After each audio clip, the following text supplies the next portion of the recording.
ನಲ್ಲಿ ನೀರು ಇದರಿಂದ ವಿದ್ಯುತ್ ಪ್ರವಹಿಸುತ್ತದೆ ಎಂದು ಪರೀಕ್ಷಿಸೋಣ. ಇದರಿಂದ ವಿದ್ಯುತ್ ಪ್ರವಹಿಸುತ್ತದೆ. ಹಾಲಿನಲ್ಲಿ ವಿದ್ಯುತ್ ಪ್ರವಹಿಸುತ್ತದೆ ಎಂದು ಪರೀಕ್ಷಿಸೋಣ. ಇದರಲ್ಲಿ ವಿದ್ಯುತ್ ಪ್ರವಹಿಸುತ್ತದೆ. ಇದು ವಿನೆಗರ್, ಇದರ ಮೂಲಕ ವಿದ್ಯುತ್ ಪ್ರವಹಿಸುತ್ತದೆ ಎಂದು ನೋಡೋಣ. ಪ್ರವಹಿಸುತ್ತಾ? ಇದರ ಮೂಲಕ ವಿದ್ಯುತ್ ಪ್ರವಹಿಸುತ್ತದೆ.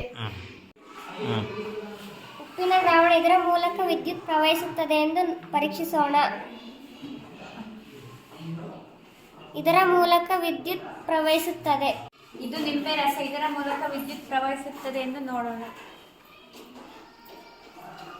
ಇದರ ಮೂಲಕ ವಿದ್ಯುತ್ ಪ್ರವಹಿಸುತ್ತದೆ. ಇದು ಡೀಸೆಲ್, ಇದರ ಮೂಲಕ ವಿದ್ಯುತ್ ಪ್ರವಹಿಸುತ್ತದೆ ಎಂದು ನೋಡೋಣ.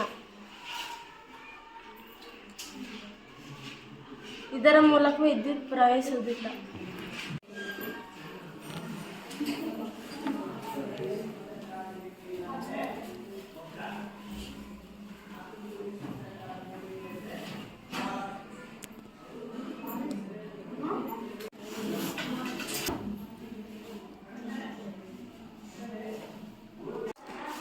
ಇದು ಅಡುಗೆ ಎಣ್ಣೆ, ಇದರಲ್ಲಿ ವಿದ್ಯುತ್ ಪ್ರವಹಿಸುತ್ತದೆ ಎಂದು ಪರೀಕ್ಷಿಸೋಣ.